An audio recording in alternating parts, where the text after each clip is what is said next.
Selamat hari Minggu Bapak Ibu, selamat kita ketemu lagi dalam bentuk online hari ini, dalam ibadah online hari ini. Doa saya kita semua diberkati Tuhan lagi melalui semua ibadah hari ini, baik melalui pujian penyembahan, juga melalui kebenaran firman Tuhan yang akan disampaikan oleh Bu Sarah hari ini, khususnya tentang Akulah Pokok Anggur. Sebelum kita masuk dalam ibadah ini, sebelum kita memuji menyembah Tuhan, mari kita tundukkan kepala, kita berdoa. Tuhan, kami bersyukur, terima kasih karena hari ini kami ada waktu kesempatan lagi untuk duduk diam di rumah kami, untuk beribadah bersama-sama, memuji menyembah-Mu, dan juga duduk diam di sekitar kebenaran firman-Mu untuk mendengarkan suara-Mu. Terima kasih untuk waktu ini, hamba berdoa kiranya melalui ibadah hari ini, melalui pujian dan penyembahan, melalui firman Tuhan yang akan disampaikan Ibu Sarah, seluruh rangkaian ibadah hari ini, kami semua tanpa terkecuali, yang melihat, menonton, mengikuti ibadah hari ini, kami semua diberkati oleh Tuhan. Terima kasih Tuhan. Seluruh jalannya ibadah ini mulai awal, pertengahan hingga akhirnya kami serahkan dalam tangan-Mu. Dalam nama Tuhan Yesus kami berdoa. Amin. Bapak Ibu, mari kita siapkan hati, kita memuji Tuhan, menyembah Tuhan bersama hari ini.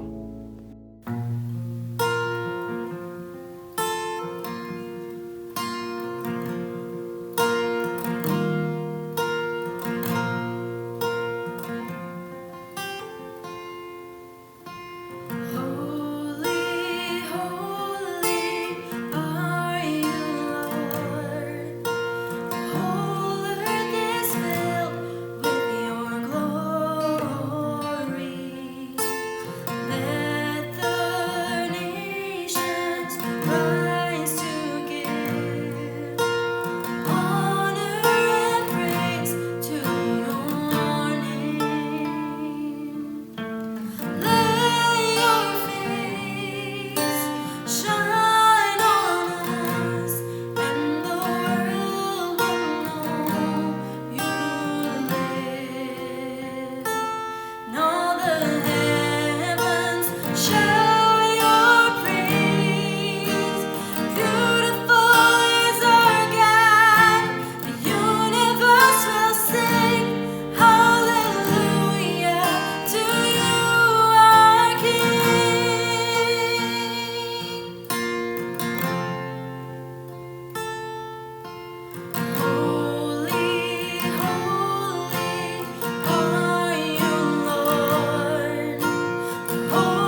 Salam Bapak Ibu semua, kita mengucap syukur kita masuk ke minggu yang ketiga bulan Maret, tanggal 21 Maret 2021, dan saya masih melanjutkan firman Tuhan dalam seri khotbah tentang Akulah, 7 perkataan Tuhan Yesus tentang siapa Dia, dari kitab Yohanes. Dan kita hari ini secara khusus akan membahas tentang Akulah, pokok anggur yang benar.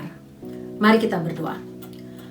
Bapa dalam surga, kami mengucap syukur karena kami bisa belajar kebenaran firman Tuhan tentang siapa dirimu sendiri yang engkau sebutkan dalam kitab Yohanes.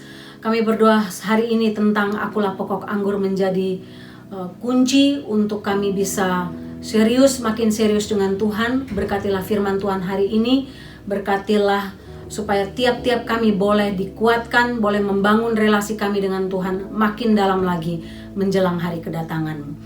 Berkati hamba yang akan menyampaikan kebenaran firman Tuhan hari ini, bahkan berkatilah semua Bapak Ibu yang mendengarkannya. Kami sama-sama diberkati, diurapi melalui bagian firman Tuhan hari ini. Dalam nama Tuhan Yesus. Amin. Bapak Ibu, sekali lagi hari ini kita sampai kepada pokok yang ketiga dari 7 perkataan. Kita hanya akan bahas 4 selama bulan ini, tentang apa kata Tuhan Yesus tentang dirinya sendiri. Dan menurut saya kebenaran hari ini yang hendak kita bahas merupakan pokok yang sangat-sangat penting menjelang kedatangan Tuhan Yesus kembali. Untuk menyambut kedatangannya kembali, kita akan lihat di akhir khotbah saya, mengapa saya katakan seri pokok anggur yang benar ini merupakan bekal orang percaya dalam mempersiapkan diri, mempersiapkan hati kita menyambut kedatangannya kembali, yaitu ketika kita dijemput oleh Tuhan untuk masuk dalam kerajaan surga. Saya teringat kisah tentang seorang misionaris. Misionaris ini menjadi misionaris di Afrika. Ini terjadi beberapa puluh tahun yang lalu. Waktu dia jadi misionaris di sana, dia tinggal di sebuah gubuk kecil dengan gereja di sampingnya, dan dia punya generator pembangkit listrik yang bisa menjalankan lampu, hidupkan lampu, kulkas dan sebagainya di rumah, di gubuk kecil dia. Walaupun sangat terbatas, generator itu sangat menolong. Nah, satu kali dia kedatangan 2 tamu orang Afrika asli yang datang untuk mengunjungi misionaris ini. Waktu mereka masuk rumah itu menjelang senja malam, misionaris itu begitu buka pintu, dia klik tombol lampu dan lampu di atas langit-langitnya itu menyala. Dan kedua pemuda Afrika ini menjadi terkejut. Wow, dia hanya klik dan lampu di atas langit-langit itu menyala. Itu membuat mereka kagum dan mereka bertanya, boleh nggak kita minta bolam lampu itu? Boleh kita minta 1 bolam lampu itu? Jadi misionaris pikir, oh itu cuma mungkin mereka mau oleh-oleh kecil. Ya, dia kasih bolam lampu itu. Beberapa bulan kemudian misionaris ini mengunjungi rumah pemuda tersebut yang dia kasih bolam lampu. Dan begitu dia masuk dalam rumahnya, dia terkejut. Karena si pemuda Afrika tadi sudah memasang bolam lampu yang diberikan itu di atas langit-langit rumahnya, dipasang dengan tali biasa. Ya, Bapak Ibu tahu tentu tidak akan bisa membuat lampu itu menyala. Bapak Ibu, tapi ini menggambarkan bahwa banyak orang atau laki-laki ini memahami gagasan umum tentang koneksi. Tapi laki-laki Afrika ini tidak memahami apa artinya sumber arus listrik yang mampu membuat bolam lampu tadi menyala. Dia tidak mengerti cara kerja generator. Hal ini banyak terjadi dalam kehidupan orang percaya. Orang percaya mengerti apa artinya, apa itu relasi dengan Tuhan. Tapi mereka tidak pernah mengerti bagaimana cara kerja generator hidup, yaitu pokok anggur, yaitu Allah sendiri, untuk memberikan lampu, memberikan nyala, memberikan energi kepada bolam lampu itu supaya bisa menyala. Kebanyakan orang Kristen melakukan hal itu, sehingga izinkan saya untuk membaca Yohanes pasal 15 ayat 1 sampai ayat 8. Saya hanya akan baca 2 ayat karena ayat-ayat berikutnya akan kita bahas selama kita mendengarkan khotbah hari ini. Yohanes pasal 15 ayat 1 sampai ayat yang ke-8. Demikian bunyi firman Tuhan. Akulah pokok anggur yang benar, dan Bapakulah pengusahanya. Setiap ranting padaku yang tidak berbuah dipotongnya, dan setiap ranting yang berbuah dibersihkannya, supaya ia lebih banyak berbuah. Kamu memang sudah bersih karena firman yang telah kukatakan kepadamu. Tinggallah di dalam aku dan aku di dalam kamu, dan seterusnya. Nah, Bapak Ibu, firman Tuhan hari ini, Tuhan Yesus berbicara secara langsung tentang apa artinya menanam, bertumbuh, menuai.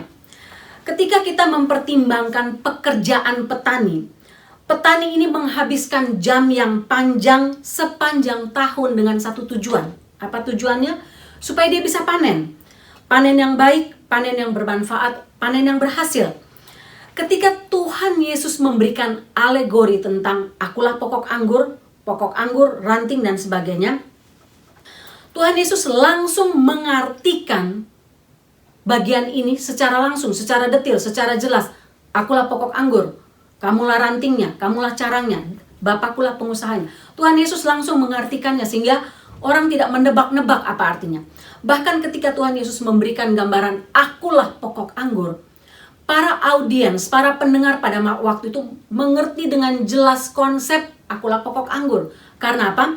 Kebanyakan dari mereka adalah petani, mereka hidup dari pertanian, mereka para pekerja atau buruh tani, mereka owner dari pertanian dan sebagainya. Sehingga mudah untuk mereka menangkap alegori ini. Ada 3 hal yang saya ingin kita belajar tentang akulah pokok anggur. Yang pertama, Yesus mengatakan, akulah pokok anggur yang benar. Bagian yang pertama ini jelas, Yesus katakan Yesus dirinya sendiri adalah satu-satunya pokok anggur yang benar. Ayat 1 bilang, akulah pokok anggur yang benar, Bapakulah pengusahanya. Yesus tidak hanya memberikan gambaran bahwa dia pokok anggur yang benar dalam ajarannya, tapi dia melakukan lebih dari itu. Mengapa? Karena Yesus memilih dengan hati-hati gambaran. Akulah jalan kebenaran dan hidup, akulah roti, akulah gembala yang baik, akulah pokok anggur. Yesus memilih dengan hati-hati karena untuk mengatakan hal ini merupakan satu kontroversi bagi orang, bagi audiens pada masa itu. Perhatikan ayat 1. Yesus tidak sedang membandingkan dirinya dengan pokok anggur, tapi dia mengatakan bahwa dirinya sendiri adalah pokok anggur. Tambahan yang jelas, akulah pokok anggur yang apa? Yang benar. Nah, kata yang benar ini merupakan hal yang sangat penting dalam bagian ini. Apa artinya? Kalau akulah pokok anggur yang benar, itu berarti ada pokok anggur yang tidak benar. Memang Bapak Ibu, kalau kita baca dalam perjanjian lama, kita akan menemukan bahwa ada pokok anggur yang tidak benar. Yeremia pasal 2 ayat 21 katakan, namun aku telah membuat engkau tumbuh sebagai pokok anggur pilihan, sebagai benih yang sungguh murni. Betapa engkau berubah menjadi pohon yang berbau busuk, pohon anggur liar. Bapak Ibu lihat di sini, ketika Tuhan Yesus mengatakan, akulah pokok anggur yang benar, Tuhan Yesus senang membandingkan dirinya dengan Israel. Karena itu saya katakan bagian ini merupakan kontroversi di tengah-tengah audiens pada masa itu.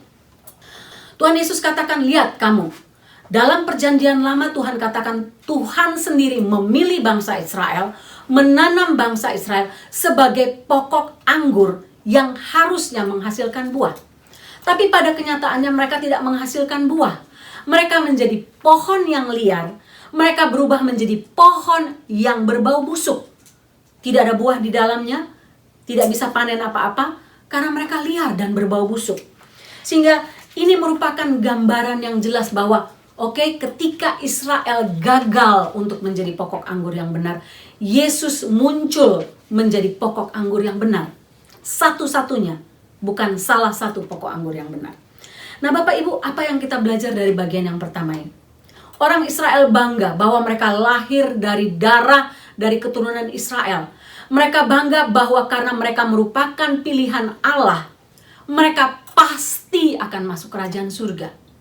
Dengan kata lain Tuhan Yesus katakan tidak.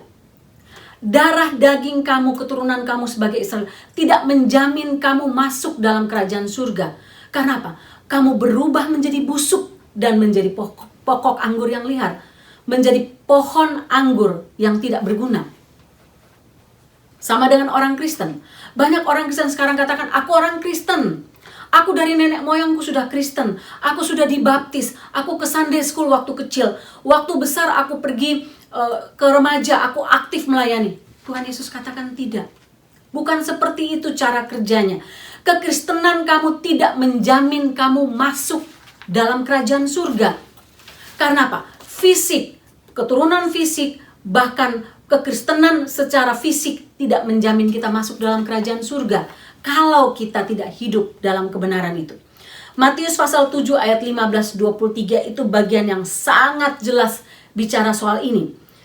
Saya ingin kita lihat sebentar Matius pasal 7 ayat 15-23. Waspadalah terhadap nabi-nabi palsu yang datang kepadamu, yang menyamar seperti domba, sesungguhnya mereka adalah serigala yang buas.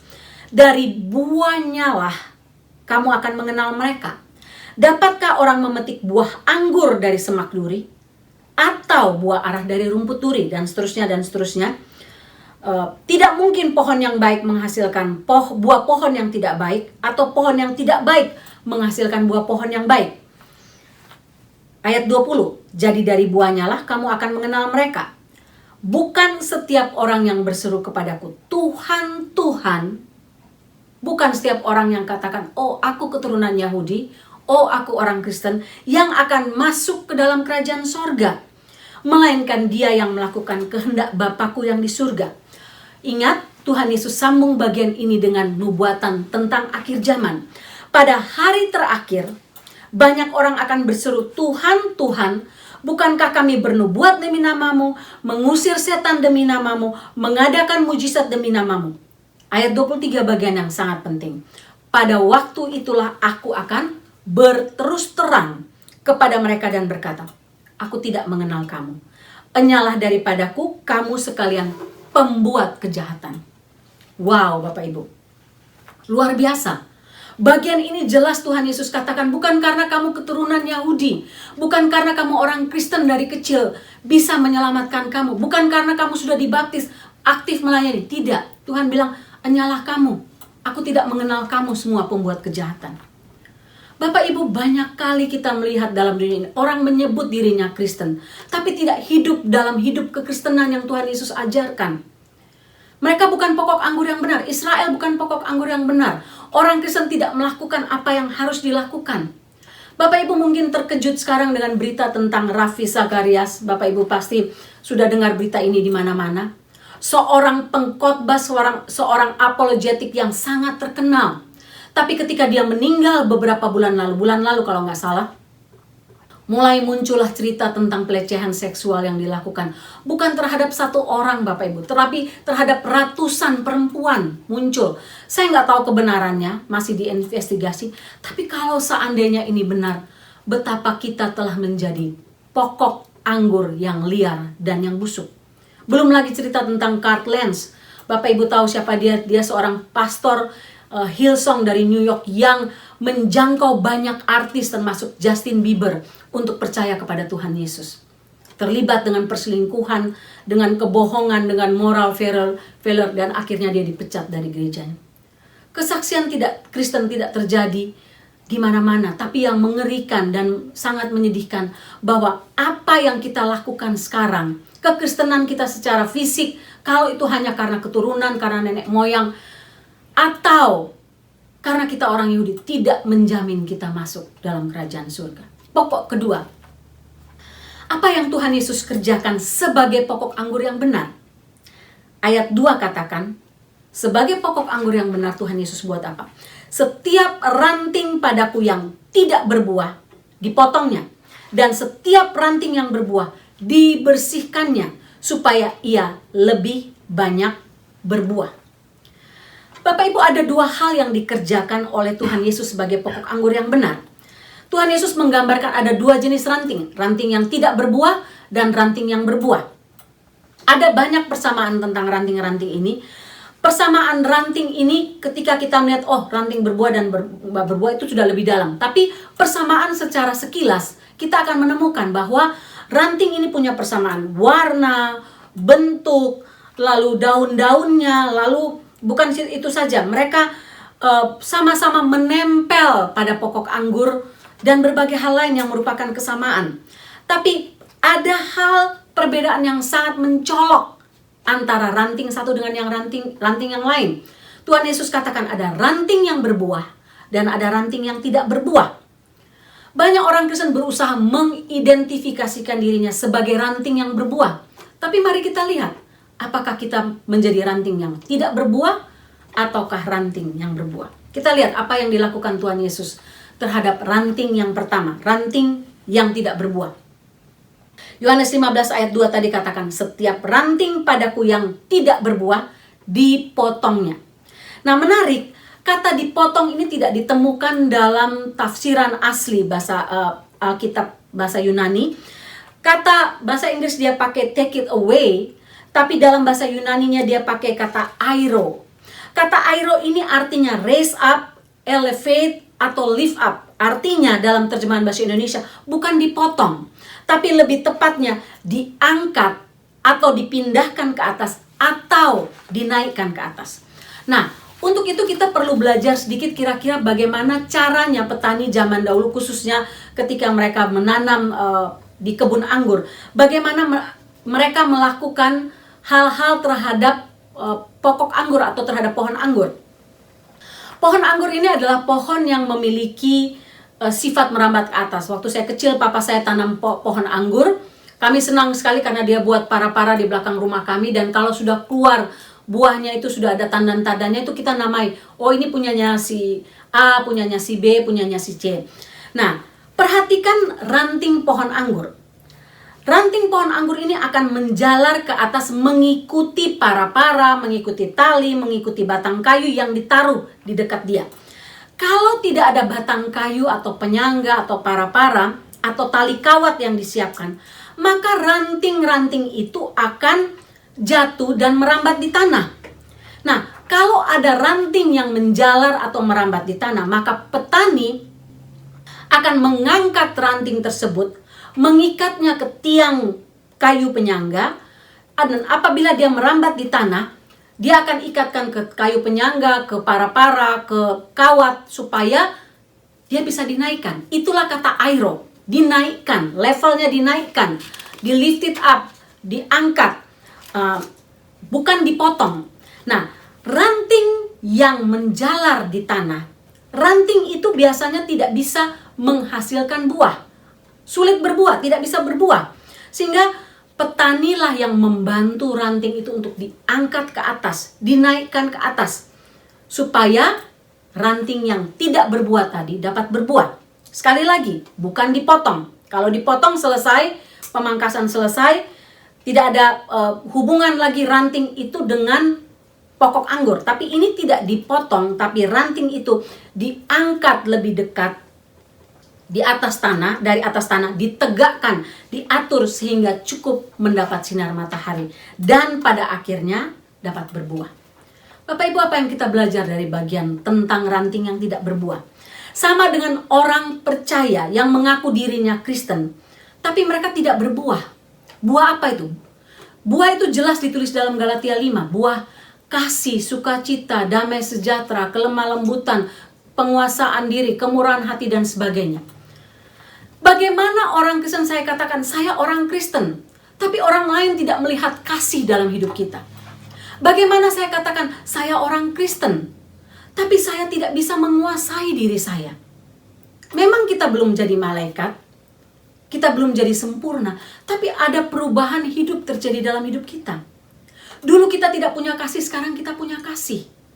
Dulu kita tidak punya sukacita, sekarang kita punya sukacita. Dulu kita tidak punya damai sejahtera, sekarang kita punya damai sejahtera. Itulah buah yang harus dihasilkan.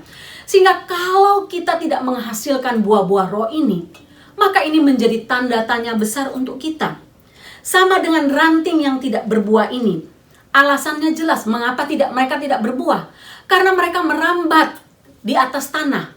Mereka tidak dinaikkan. Sehingga bagian ini menunjukkan bahwa ranting yang tidak berbuah ini, wajah mereka menghadap ke tanah, tidak memandang ke atas, kepada matahari, kepada sumber surya kebenaran. Mereka mengarahkan pandangan mereka ke bawah, ke tanah, dan bukan ke atas. Kalau Bapak Ibu baca Our Daily Bread santapan harian tanggal 9 Februari tahun 2021 kemarin, menarik, dia kasih gambaran tentang hidup orang Kristen seperti cumi-cumi cok ai. Cumi-cumi cok ai itu kalau bahasa Indonesia cumi-cumi juling. Nah, atau histioteutes heteroroptis. Nah, cumi-cumi cokay ini atau cumi-cumi juling ini hidup dalam zona senja di laut, yaitu bagian di bawah laut, 3000 kaki di bawah permukaan laut. Panjangnya cuma 8 cm, lumayan besar. Dia juga disebut cumi-cumi stroberi karena warnanya seperti stroberi merah. Tapi yang menarik bahwa cumi-cumi ini ketika dilahirkan, cumi-cumi ini matanya normal. 2 ukuran matanya normal. Tapi ketika dia mulai beranjak dewasa, cumi-cumi ini mulai berubah matanya. Yang mata sebelah kiri,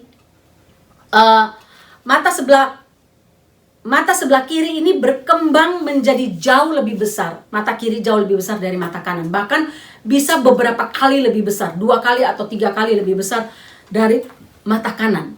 Mengapa Bapak Ibu? Rupanya mata kiri ini dipakai untuk melihat ke atas. Melihat mencari sinar matahari ke atas. Tapi mata kiri ini dipakai untuk melihat ke bawah. Untuk mencari makan dan sebagainya. Sehingga para ilmuwan yang mempelajari jenis moluska ini menyimpulkan bahwa mata kanannya lebih kecil ini digunakan untuk melihat ke bawah, ke dalam perairan yang gelap, sementara mata kiri digunakan untuk melihat ke atas, ke arah sinar matahari.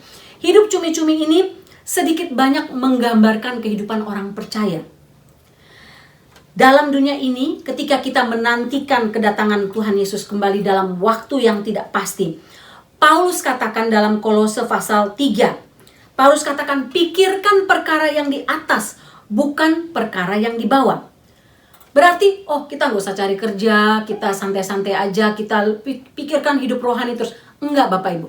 Maksudnya Rasul Paulus adalah sebagai penghuni dunia dalam dunia ini. Ketika kita menunggu kedatangan Tuhan Yesus yang kedua kali, kita tetap melihat apa yang terjadi dalam dunia ini. Sebatas realitas dunia ini. Namun, sebagai cumi-cumi yang mengembangkan mata kirinya untuk membesar, melihat ke atas, kita lebih peka terhadap semua kejadian, terhadap hidup rohani kita. Kita menjadi peka terhadap pertumbuhan rohani kita lebih daripada hidup jasmani kita. Kita menempatkan hal-hal tentang kerajaan surga jauh lebih penting daripada hal dunia ini. Karena pada akhirnya tidak ada satupun yang kita bawa dalam kerajaan surga nanti. Nggak ada Bapak Ibu. Baju sebagus apa, perhiasan sebagus apa, tidak ada satupun yang akan kita bawa. Artinya fokus kita bukan dalam dunia ini. Karena dunia ini hanya sementara, rumah kita sementara, hotel kita sementara, tempat pengembaraan. Tapi kita akan masuk dalam kekekalan yang tidak terbatas. Hidup dalam dunia ini hanya seperti setetes air. Tapi hidup dalam kekekalan itu seperti lautan Atlantik yang luasnya luar biasa. Masa kita mau fokus kepada setetes air lebih daripada lautan luas yang Tuhan janjikan, kehidupan kekal yang Tuhan janjikan untuk kita. Sehingga Bapak Ibu, Bapa yang baik menyediakan second chance untuk ranting yang tidak berbuah. Ketika Bapak Ibu mendengar firman Tuhan hari ini dan mendapati, saya termasuk ranting yang tidak berbuah. Saya tidak pernah berbuat kasih atau biasa-biasa aja. Saya tidak pernah mengejar kehidupan rohani. Mungkin waktunya untuk mengalami second chance dari Tuhan. Katakan, Tuhan, saya tidak mau tertinggal. Saya tidak mau menjadi ranting yang tidak berbuah dan kemudian mengalami dibakar dan sebagainya. Masih ada second chance yang selalu Bapa sebagai pengusaha menyediakan waktunya untuk kita berubah lagi, mengalami berbuah lebih banyak lagi. Kita diangkat dari kompromi kita dengan dunia ini, diangkat ke atas untuk mata kita terarah kepada hal-hal yang bersifat spiritual dan kekekalan lebih daripada hal-hal dalam dunia ini. Hidup kita tidak dipimpin oleh kedagingan, tapi dipimpin oleh Roh Kudus sendiri. Kalau begitu pertanyaannya, apa yang terjadi jika second chance demi second chance diberikan dan kita tidak berbuah, tidak menghasilkan buah? Yohanes 15 ayat 6 jelas katakan, barang siapa tidak tinggal dalam aku, ia dibuang keluar seperti ranting dan menjadi kering. Kemudian dikumpulkan orang dan dicampakkan ke dalam api lalu dibakar. Ketika ranting ini dinaikkan ke atas, petani mengharapkan dia dapat buah, menghasilkan buah. Tapi ketika ranting yang dinaikkan ini tidak menghasilkan buah, petani akan memotongnya. Karena Dia menghabiskan nutrisi untuk bagian lain yang berbuah. Sehingga dia harus dipotong. Sesudah dia dipotong, dia akan menjadi kering. Sesudah dia kering, dia tidak berguna, maka dia akan dimasukkan ke dalam kayu api sebagai kayu api untuk dibakar. Demikian pula hidup orang Kristen yang tidak berbuah. Diberi second chance, another second chance, another second chance, tidak berubah. Tetap keras kepala, tetap mengeraskan hati, tidak mau bertobat. Tuhan akan memotong kita sehingga kita dibuang ke dalam kekekalan. Pada waktu Tuhan Yesus datang kembali, kita akan masuk ke dalam api kekekalan. Kekal selama-lamanya, tidak ada waktu lagi untuk katakan, Tuhan izinkan aku untuk berubah. Nggak ada. Sebelum terlambat, jadilah pohon ara yang berbuah. Kalau kita menemukan kita sebagai ranting yang tidak berbuah, minta Tuhan beri saya second chance lagi untuk bisa berbuah. Contoh dari ranting yang tidak berbuah ini jelas, Bapak Ibu. Jelas itu adalah Yudas Iskariot yang diberikan dalam bagian ini sebelumnya. Yudas menempel dengan Tuhan Yesus 3 tahun setengah lamanya. Tapi dia tidak pernah berbuah. Dia hidup dalam kejahatan, hidup dengan keinginan hasrat akan uang, dan uang. Sehingga akhirnya dia dipotong, dibuang menjadi kering dan dibakar. Pada waktu kedatangan Tuhan Yesus yang kedua kali, kita tahu kemana dia akan pergi. Bapak Ibu, jangan berpikir bahwa menjadi orang Kristen yang penting adalah, oh saya memberikan persepuluhan, saya melayani, saya ke gereja. Enggak Bapak Ibu, itu bagian lain. Tapi bagian lain adalah menghasilkan buah kasih, sukacita, damai sejahtera. Tanyakan pada diri kita, sudahkah buah-buah roh ini saya hasilkan dalam hidup saya? Yang kedua, apa yang dilakukan Tuhan Yesus terhadap ranting yang berbuah dan tidak berbuah?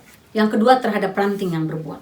Yohanes 15 ayat 2 katakan, setiap ranting yang berbuah dibersihkannya supaya apa? Ia berbuah lebih banyak lagi. Ranting yang berbuah adalah ranting yang melekat pada pokok anggur dan menghasilkan buah. Tetapi agar rantingnya ini menghasilkan buah lebih banyak lagi, ranting ini harus dibersihkan. Itulah yang dilakukan oleh petani anggur. Ketika dilihat, oh ranting ini berbuah, bagus. Tapi supaya rantingnya berbuah lebih banyak lagi, dia akan memotong atau memangkas bagian-bagian yang kotor. Daun yang kotor, yang kering, yang membusuk, carang-carang yang membusuk dibersihkannya. Dan ketika dia melakukan proses pembersihan ini, petani menggunakan pisau, alat tajam, alat kerat untuk membersihkan cabang-cabangnya. Sehingga menimbulkan rasa sakit. Bapak Ibu, dalam kehidupan kita sebagai orang Kristen, jika kita sudah menghasilkan buah, supaya buah kita lebih banyak, maka Tuhan akan memangkas hidup kita.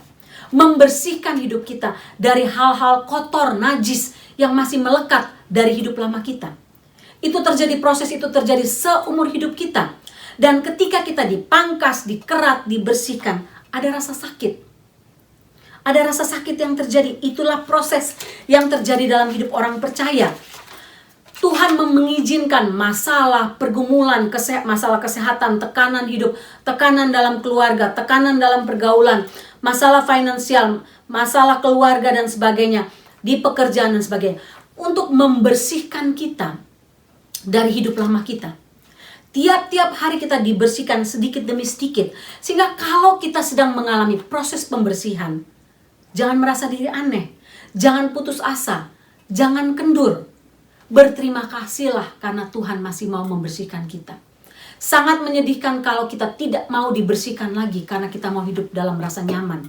Jujur Bapak Ibu, saya tipe orang yang takut dengan penderitaan. Kadang-kadang saya bilang sama Tuhan, Tuhan saya nggak mau menderita, saya nggak mau dikerat. Tapi ketika saya nggak mau dikerat, hidup saya penuh dengan semak belukar dan tidak menghasilkan buah lagi. Sangat berbahaya Bapak Ibu.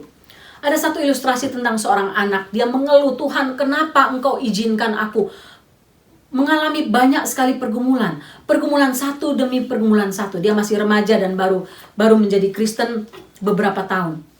Lalu satu kali dia lewat di perkebunan anggur. Dia lihat ada pohon anggur yang banyak sekali daun-daun. Sekitarnya ada semak belukar, duri-duri di sekitar sana. Lalu kelihatan benak tidak terurus.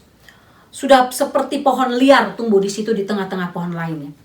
Lalu Tuhan berbisik, sebagai pokok anggur Tuhan berbisik kepada dia, kamu mau jadi seperti itu? pohon anggur itu tidak berbuah lagi. Pohon anggur itu tidak menghasilkan apa-apa. Kalau saya tidak mengerat hidup kamu, kamu akan jadi seperti pokok anggur itu. Kamu mungkin bertanya-tanya, mengapa rentetan pencobaan, pergumulan masalah menimpa hidup saya? Tapi lihat kebun anggur itu dan belajarlah. Ketika petani memutuskan, saya nggak mau urus lagi kebun anggur itu, maka kebun anggur itu akan menjadi kebun anggur yang liar, yang busuk, yang tidak menghasilkan buah. Petani nggak mengharapkan buah. Karena musim panen sudah lewat, pohon anggur itu tidak menghasilkan buah, petani tidak mengurusnya lagi. Bapak Ibu, maukah hidup kita seperti itu? Kita mungkin rasa aman, oh nggak ada masalah. Tapi sangat mengerikan karena kita berhenti menghasilkan buah. Kita tidak saja menghasilkan buah yang kecut, buah yang sedikit, tapi kita berhenti menghasilkan buah karena proses pengikisan, proses pemangkasan, proses pembersihan berhenti. Bapak Ibu, yang rugi kita sendiri. Yang menderita kita sendiri. Yang tidak dapat rewardnya kita sendiri. Sehingga bersyukurlah kalau kita masih diproses Tuhan, dikikis Tuhan, dikerat oleh Tuhan untuk menghasilkan buah kasih, sukacita, damai sejahtera, dan sebagainya. Yohanes 15 ayat 8 katakan, dalam hal inilah Bapakku dipermuliakan, yaitu jika kamu berbuah banyak, dan dengan demikian kamu adalah murid-muridku. Tuhan Yesus tidak meminta kita punya semua hal dalam dunia ini, semua tipe kesuksesan dalam dunia ini yang dikejar oleh orang dunia. Tapi Tuhan Yesus mengharapkan kita berbuah, menghasilkan buah roh.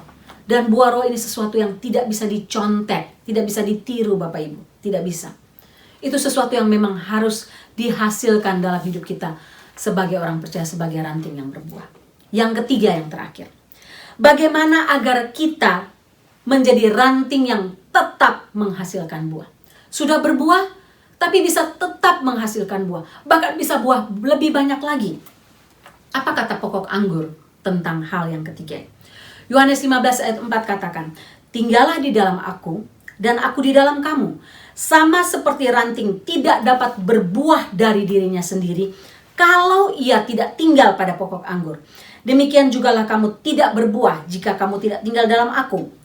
Akulah pokok anggur, kamulah ranting-rantingnya. Barang siapa tinggal di dalam aku dan aku di dalam dia, ia berbuah banyak.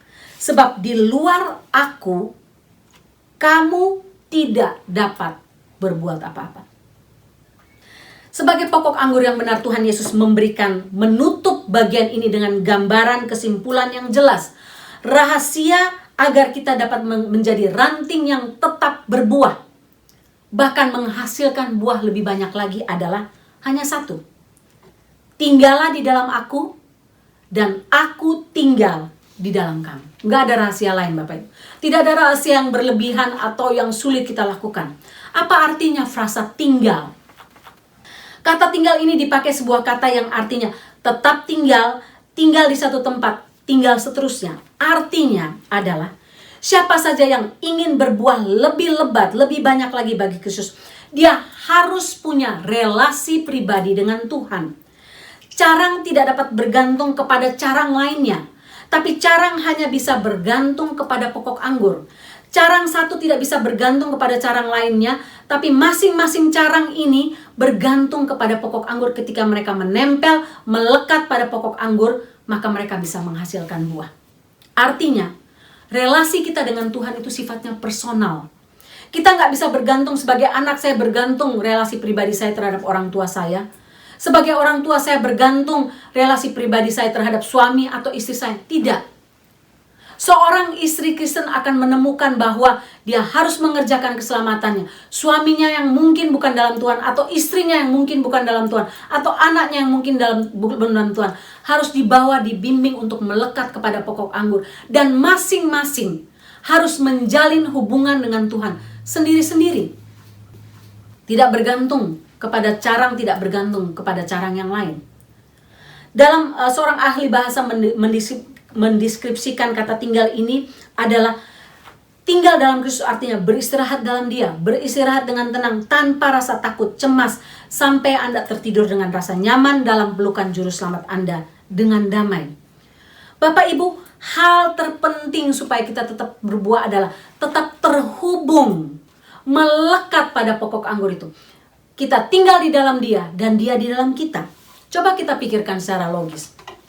Pokok anggur, pohon anggur. Bagaimana carang ini bisa berbuah kalau dia tidak menempel pada pokok anggur? Bagaimana carang ini bisa mendapat makanan yang dialirkan dari akar ke batang kalau dia tidak menempel? Carang ini harus menempel sehingga dia bisa dapat sari makanan yang disalurkan dari akar ke batang. Dia harus tetap menempel kepada pokok anggur itu. Dia tidak bisa mendapatkan nutrisi apapun kalau dia terlepas dari pokok anggur itu. Bapak Ibu, sama dengan kita manusia. Artinya hidup kita bergantung 100% terhadap pokok anggur. Kita depend 100%, kita nggak bisa berjalan sendiri, nggak bisa. Hidup kita semua hal bergantung kepada Tuhan. Kita pikir, oh saya bisa menyenangkan Tuhan dengan kekuatan dan usaha saya sendiri. Nggak bisa Bapak Ibu. Kekuatan usaha kita terbatas untuk menyenangkan Tuhan. Perbuatan baik kita terbatas untuk menyenangkan Tuhan. Nggak ada yang bisa menyenangkan Tuhan. Selain Tuhan minta apa? Tinggal di dalam aku dan aku di dalam kamu. Jalinlah hubungan pribadi dengan aku tiap-tiap hari. Itu yang aku butuhkan. Itu yang aku minta. Nggak ada yang lain. Kita tidak bisa berbuat apa-apa jika kita berada di luar Tuhan. Mungkin Bapak Ibu katakan, ya saya bisa. Saya bisa tetap mengurus keluarga saya, bekerja, naik Mount Everest, atau pergi ke bulan, melakukan berbagai usaha ini itu tanpa Tuhan. Mungkin kita bisa lakukan itu sebagai orang dunia. Tapi sebagai orang percaya, kita bisa melakukan hal lain, tapi kita tidak bisa menghasilkan buah roh tanpa hidup kita melekat kepada Tuhan. Kebenarannya adalah kita sama sekali tidak mampu menyenangkan Tuhan dan menghasilkan buah. Sampai kita benar-benar bergantung pada Yesus Kristus sebagai pokok anggur.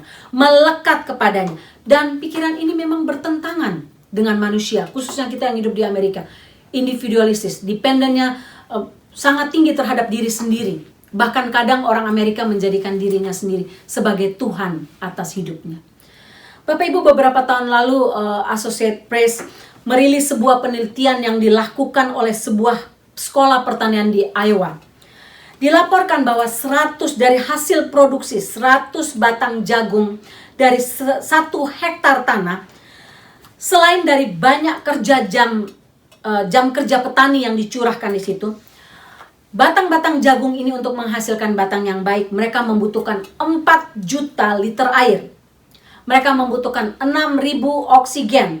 Mereka membutuhkan 5.200 libis karbon. Mereka membutuhkan 160 libis nitrogen, 125 libis kalium, 75 libis belerang kuning, dan unsur-unsur lain yang terlalu banyak disebutkan. Selain hal-hal ini yang tidak dapat diproduksi oleh siapapun, pasti hanya oleh Tuhan saja. Hujan, sinar matahari juga hasilnya datangnya dari Tuhan pada waktu yang sangat tepat untuk bisa memanen. Diperkirakan hanya 5% saja Bapak Ibu dari hasil pertanian dapat dikaitkan dengan upaya manusia. 5% usaha manusia. 95% selainnya adalah alam Tuhan. Alam tentu di bawah penguasaan Tuhan. Sehingga kita jujur Bapak Ibu, kita harus mengakui bahwa hal yang sama terjadi dalam hidup kita ketika kita mau menghasilkan buah roh, mau menyenangkan Tuhan dalam hidup kita. Jika ini cara satu-satunya untuk menghasilkan buah, saya ingin melakukannya. Saya ingin menjalin hubungan pribadi saya dengan Tuhan. Sehingga di bagian akhir firman Tuhan hari ini saya ingin menantang Bapak Ibu. Bapak Ibu yang tidak menghasilkan buah dalam hidup Bapak Ibu, mintalah second chance. Tuhan kasih saya kesempatan lagi. Sebelum waktunya datang, sebelum engkau datang kembali, kasih saya second chance untuk menghasilkan buah. Belum terlambat, masih ada waktu, mintalah Tuhan untuk kita bisa menghasilkan buah. Menempellah pada pokok anggur itu. Tapi yang kedua, untuk kita yang sudah berbuah, mau berbuah lebih banyak lagi, jalin hubungan dengan Tuhan. Sama-sama, ranting yang berbuah dan tidak berbuah harus tinggal di dalam Tuhan. Punya relasi pribadi dengan Tuhan. Bagaimana caranya? Gak ada jalan lain Bapak Ibu. Kalau saya membangun relasi pribadi saya dengan Pak Riki sebagai suami saya harus bicara dengan dia. Dia bicara dengan saya. Kami membangun komunikasi relasi tiap-tiap hari selama bertahun-tahun. untuk bisa menunjukkan kasih kami satu dengan yang lain. Sama dengan pokok anggur dan carangnya. Tinggallah di dalam aku di dalam kamu. Jalin relasi dengan Tuhan. Nggak ada jalan lain. Bagaimana membangun relasi? Berdoalah. Berbicara kepada Tuhan dalam doa. Berdoalah, berbicaralah. Tapi juga mendengarkan. Dalam relasi suami istri tidak hanya ada satu sisi, satu pihak orang bicara terus, yang satunya jadi pendengar. Enggak, ada timbal balik. Kita bicara sama Tuhan melalui doa, tapi kita mendengar firman-Nya ketika kita membaca, merenungkan firman-Nya tiap hari. Kita mendengar suara Tuhan. Hanya simple Bapak Ibu. Jalin relasi dengan Tuhan. Kalau kita rasa ini hal yang penting, lebih penting dari hidup dalam dunia ini yang sifatnya sementara, bangunlah relasi dengan Tuhan. Bukan 5 menit, bukan 10 menit, bukan 15 menit. Tiap-tiap hari bangun. Hari ini 15 menit. Bulan depan bisa jadi lebih 1 jam. Bulan depan lebih banyak lagi menjalin relasi pribadi dengan Tuhan. Percayalah ketika dia datang kembali, dia akan menemukan, oh, kamu sudah menghasilkan buah. Aku mengenal kamu, masuklah dalam kerajaan-Mu. Daripada sampai Tuhan menemukan kita, oh, kamu menjadi carang yang tidak berbuah, udah diberi second chance juga tidak berbuah. Pergilah kamu, aku tidak mengenal kamu. Bapak Ibu, saya berdoa supaya kebenaran firman Tuhan hari ini sungguh men-challenge kita untuk mengambil keputusan hari ini menjadi carang, menjadi ranting yang berbuah, yang melekat kepada pokok anggur, bergantung penuh pada pokok anggur, menjalin relasi dengan pokok anggur itu. Mari kita berdoa.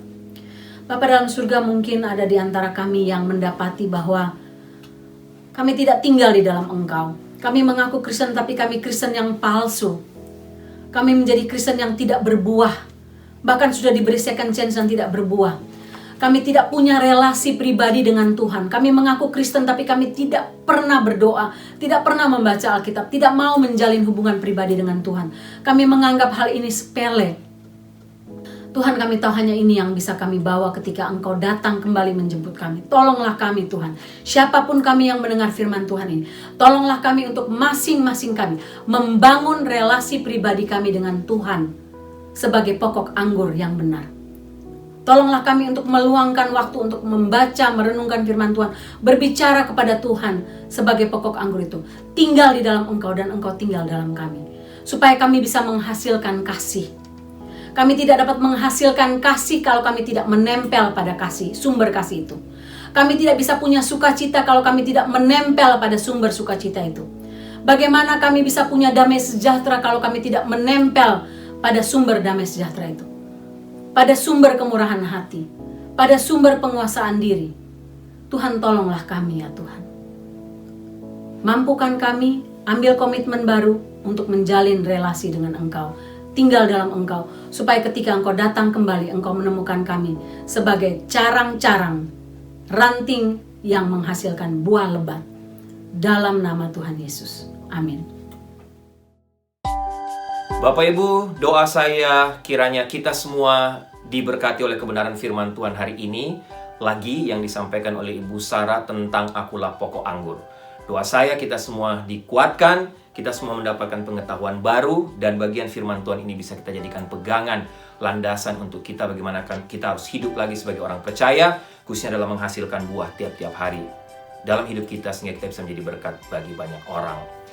Sebelum saya tutup dalam doa berkat, selamat ulang tahun untuk Ibu Sarah Lomban, pengkhotbah kita hari ini yang berulang tahun tanggal 15 Maret. Selamat ulang tahun juga untuk Ibu Itali yang ulang tahun tanggal 19 Maret. Tuhan Yesus berkati Ibu Sarah, Tuhan Yesus berkati juga Ibu Ita, selalu dalam hidup mereka tiap-tiap hari. Baik, Bapak Ibu jemaat yang kekasih, tundukkanlah kepalamu, arahkanlah hatimu kepada Tuhan, dan terimalah berkat Tuhan. Anugerah keselamatan dari Tuhan Yesus Kristus, kasih sayang yang tidak berkesudahan dari Allah Bapa, serta penyertaan dari Roh-Nya yang kudus, kiranya menyertai engkau sekalian, mulai hari ini sampai Maranatha Tuhan Yesus datang kembali. Haleluya, amin.